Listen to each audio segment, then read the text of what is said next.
What keeps you staring at the ceiling at 2 a.m.? Is it excitement about a long-awaited trip, or stress about tomorrow's deadline, an upcoming exam, or that awkward family gathering? For most of us, those sleepless nights pass once the problem is solved. But what happens when the very thing you're stressed about is the fact that you can't sleep? This frustrating cycle is at the core of insomnia, the most common sleep disorder in the world. Almost anything can rob you of a good night's rest: a partner who snores, nagging pain in your body, or emotional turmoil. Even extreme events like jet lag can throw off your internal clock and disrupt your sleep schedule. But in most cases, that sleep debt is temporary. Sooner or later, exhaustion forces the body to crash. For some, though, the story is different. Chronic health conditions, like breathing disorders, stomach issues, or persistent pain, can overpower the body's natural drive to sleep. And as those sleepless nights stack up, your bedroom can turn into a place you associate with frustration and anxiety. When bedtime arrives, insomniacs are already on edge. Their brains kick the stress response into overdrive, pumping cortisol and other alertness hormones into the bloodstream. Heart rate rises, blood pressure climbs, and the body shifts into a fight, flight, or freeze state. In this hyper-aroused condition, the brain is on the lookout for danger. Every creak of the house or uncomfortable pillow becomes impossible to ignore. And when sleep finally comes, it's shallow and broken. Here's where it gets even more challenging. Our brains run on glucose. It's our main source of energy. Normally, during deep sleep, our metabolism slows down to conserve that fuel for the day ahead. But brain scans show that for insomniacs, the adrenaline that kept them awake also speeds up their metabolism while they sleep.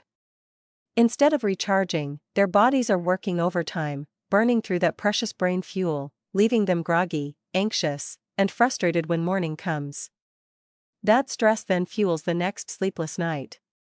When this cycle continues for months, doctors call it chronic insomnia. And while it isn't deadly, the brain chemistry behind it looks surprisingly similar to what happens during an anxiety attack.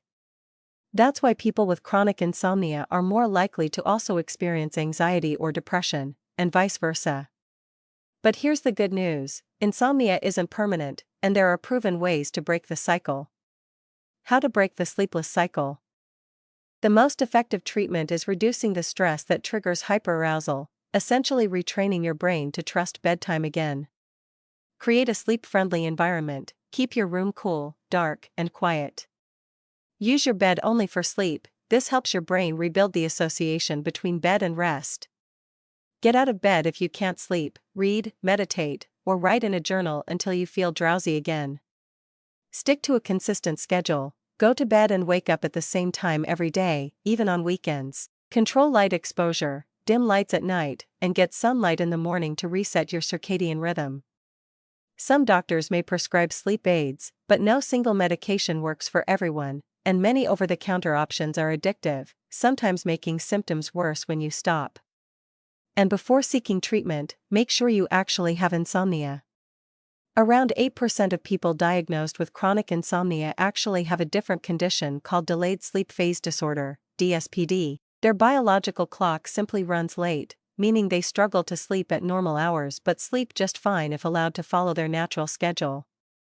Your sleep-wake cycle is a fragile but powerful system that affects almost every part of your health, from mood to metabolism. So it's worth protecting. Build routines that support deep, restful sleep, but don't stress yourself out trying to make every night perfect. Ironically, that anxiety might be the very thing keeping you awake. Tell me in the comments, what's your biggest struggle at night, falling asleep or staying asleep?